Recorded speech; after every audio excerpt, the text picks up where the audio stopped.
Just a few minutes to go until the news at 8. But I don't know if you were watching Strictly over the weekend. Sometimes Strictly Come Dancing's all about the music, the live music from the fabulous band.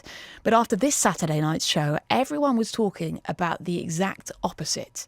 16 seconds of total silence. This was Rose Ayling-Ellis and her professional partner Giovanni Panice, who dedicated their contemporary couple's choice number to the deaf community. During their routine, the music completely stopped and they kept dancing. Rose is the first deaf contestant ever to appear on the show. She said the silence was to celebrate and pay tribute to people who can't hear. Now, Andy Palmer is CEO of the Cambridgeshire Deaf Association. Morning, Andy. Good morning, Dotty. I thought it was just an extraordinary moment. I'd never seen anything like it before on Strictly. It was so moving, wasn't it?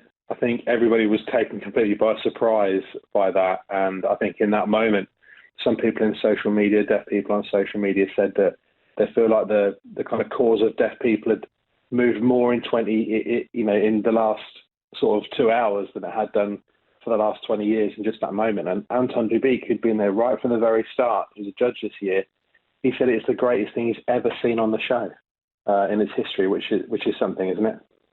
It was such a beautiful way of expressing the point that they wanted to make somehow. Yeah, I completely agree. I think it was a beautiful moment. I think although, deafness for most people isn't about complete silence.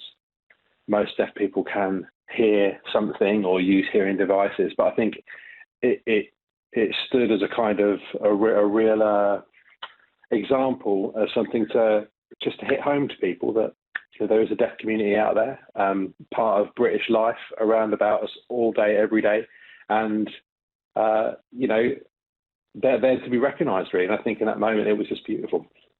Why is it important to have this kind of representation of the deaf community on such a mainstream show?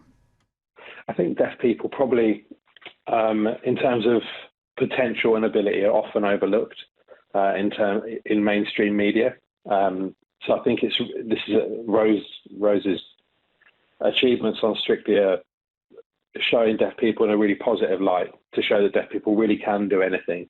And so I think that's the really, really important part. In the UK, there's about 200,000 people who are severely or profoundly deaf of working age, about 50,000 deaf children. So there's a lot of deaf people about, and also people in your own families maybe with a bit of hearing loss or experiencing deafness and the kind of isolation that might bring as well. So it's just a really, really good way to bring it to the fore and show that deaf people have potential. And she's a beautiful dancer on top of all of that. Andy, really nice to talk to you. Thanks for your time. You're welcome. We'll speak again soon. Andy Palmer there, who's the CEO of the Cambridgeshire Deaf Association.